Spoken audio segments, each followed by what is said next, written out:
Hello, my name is Ipek. I'm a PhD student at the Department of Food Production Engineering at the National Food Institute at the Technical University of Denmark.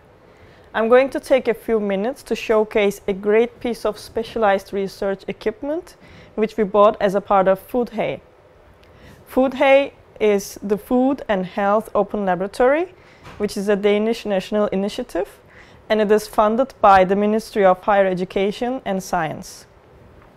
Anyway, this piece of equipment is what we call high voltage food treatment system. It is a pulse electric field system which we bought from a company called FOODHAY.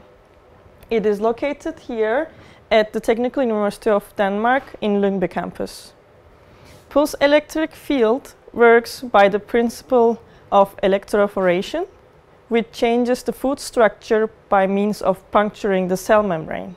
Using pulse electric field provides an efficient and a non-thermal food processing method, which is a great alternative for the conventional thermal pasteurization or microbial or enzyme inactivation methods.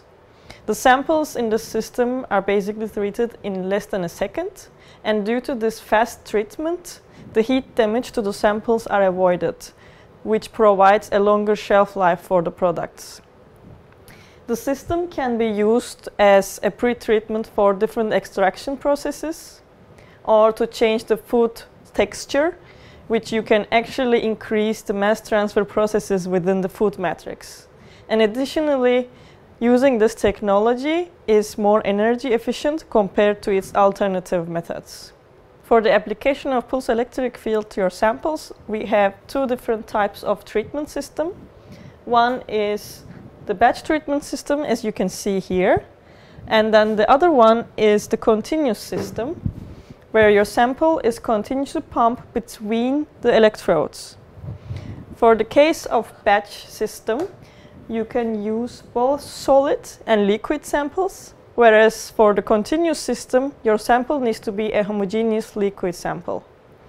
And for the continuous system, we have different types of electrodes that you can choose from.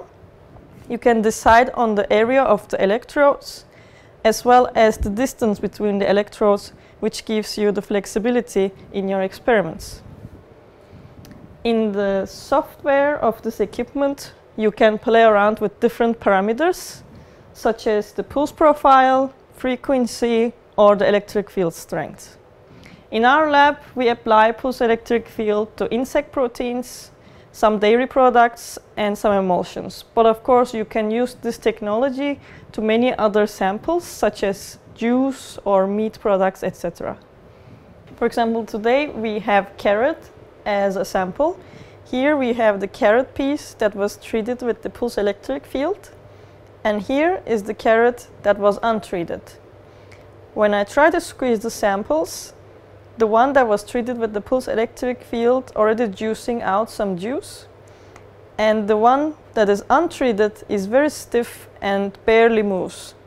This is because the electrophoration effect using the pulse electric field that changes the food texture. Thank you for watching, and if you are interested in accessing this equipment or want to learn more about how to collaborate with me, please just contact me from the information shown on the screen.